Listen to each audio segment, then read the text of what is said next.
Thanks, Ed. This is Bill O'Reilly in a Weekdays at Bernie segment tonight. While discussing the horrendous amount of violence in Chicago, much of it in the black neighborhoods, I said this to our guest, Reverend Ira Acree. When the civil rights legislation wasn't even kicked in, the black family was much more stable than it is today. 70% of black babies born out of wedlock. And I think the number in 1960 was below 50%. So things have gotten worse as the society has gotten more progressive.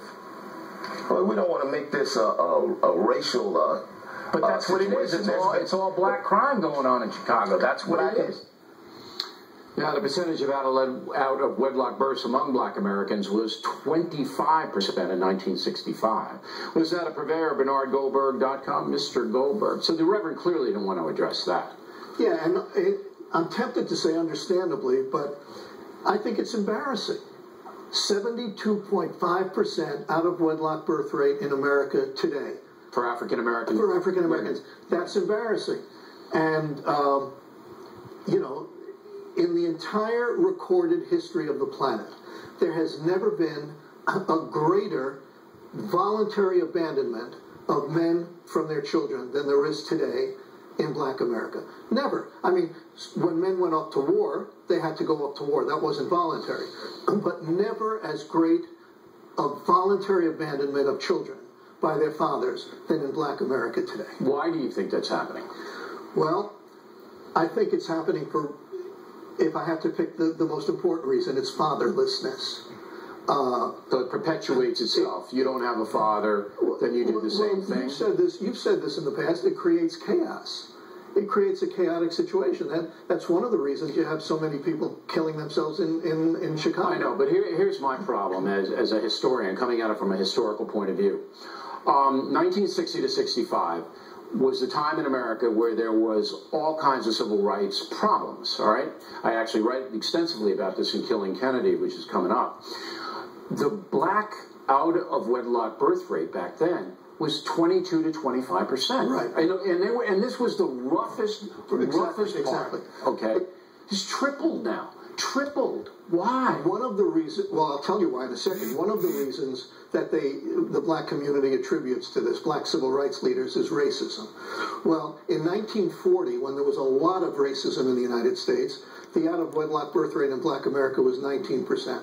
Then in 1965, as you said, it was 65%. 25%. This coincides with the beginning of the Great Society welfare state. From 1965 until today, it's gone up geometrically. So that's what's happened. The government became the father. Let me make one point that's very important to me. Willie Brown said earlier in the program that politicians should go to various constituencies, the black community, for instance, and say, this is what I'm going to do for you.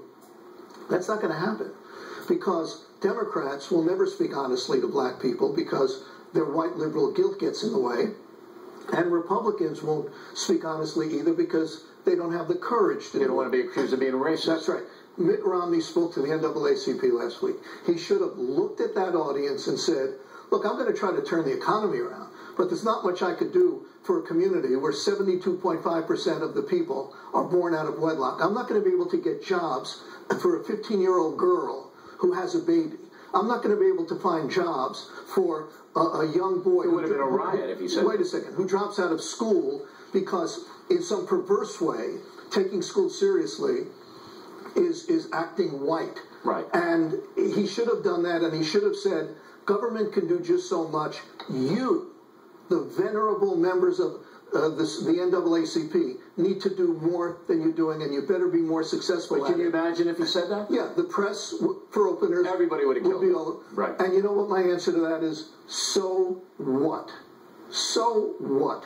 You don't do anybody any favors, whether it's the NAACP or any other group, when you don't speak honestly to them. And we don't speak honestly to black people. You've had 3 or 4 influential black people on the show over last week and this week. Nobody wants to acknowledge what the problem is. In Chicago. Well, Chicago, yeah. Right. Nobody wants to say. And I'm glad you brought that. That's why I said to the Reverend is a good man, and he is very concerned about it. Look, the cops can't do it. The National Guard can't do it. All right.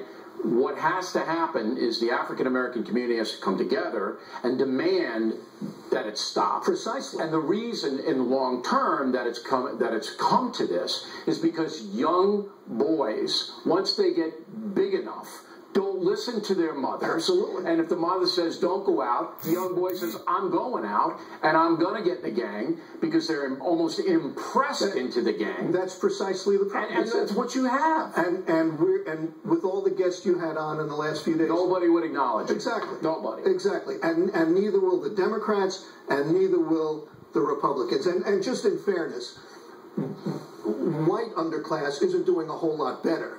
The illegitimacy It's rate parallels. You can see in the white precincts, when there's no father present, Right. the behavior is the same Right. as it is in a black. And the same for the Hispanics. That's right. Like, you can't control young black boys, young white boys, young Hispanic boys are likely going to go wrong if they have no structure. Right, but that woman that you played a clip of earlier, what are you going to do for me? And Mitt Romney goes to the NAACP and say the schools have failed the children, your children.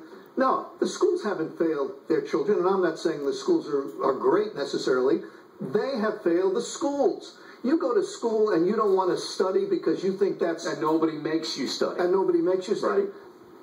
Listen, the one thing I want to leave you with, nothing is going to change in black America for the better as long as you have 72.5% of all the babies born with no father around. It isn't going to change. All right, Bernie Goldberg, everybody, there it is.